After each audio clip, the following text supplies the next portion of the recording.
umngcwabo uhambe kahle, ngibonge kubo bonke abasinika isupport, ngimeke kahle umfana wami.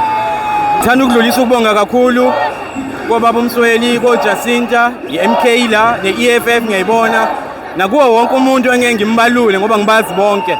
Ngibonga kakhulu. Ngiswele amazwi.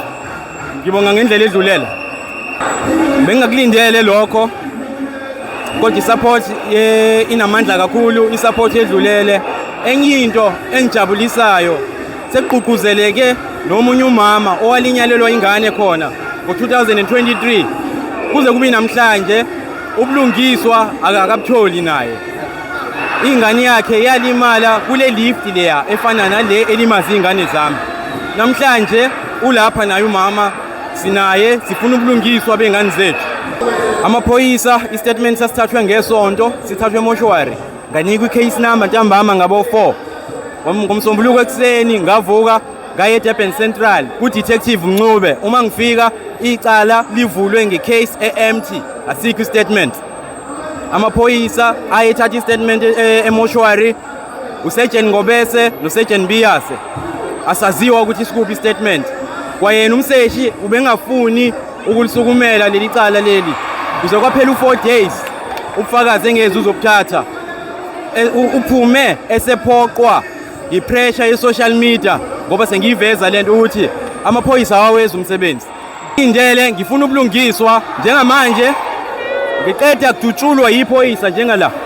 Abafuni ukusinika i-footage kuvele ubufakazi bokuthi kwenzakalani.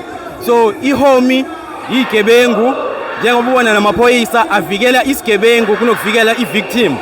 Umthetho wase South Africa awukho right, kufuneka usukunyelwe. So ngisatshisiwe bukhoma ebhilidini, bebengafuni nokuthi ngishuthe izithombe, bengiyithatha ngenkani besenda ne-arm response, ama-security aphethe ibhamu. Nabanye abantu abangayigqoki i-uniform abebengilandela like bangimonitor nje ukuthi ngiyaphi, ngiphuma ngiyaphi, yonke lento le. Yiyo yonke into ebiyenzeka leyo.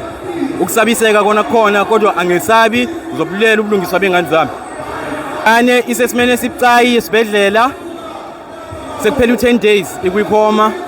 Ngiyacela bonke abantu basibeke emthandazweni. Ingane ayiphaphami, ilimele kakhulu, ilimele ekhanda, ilimele umgogodla washayeka waphuka, ilimele ingalo yaphuka amathambo nasesifubeni, isiye kabili kwi-operation. Ayikakaphaphami kodwa nginethemba lokuthi ingane izosenda.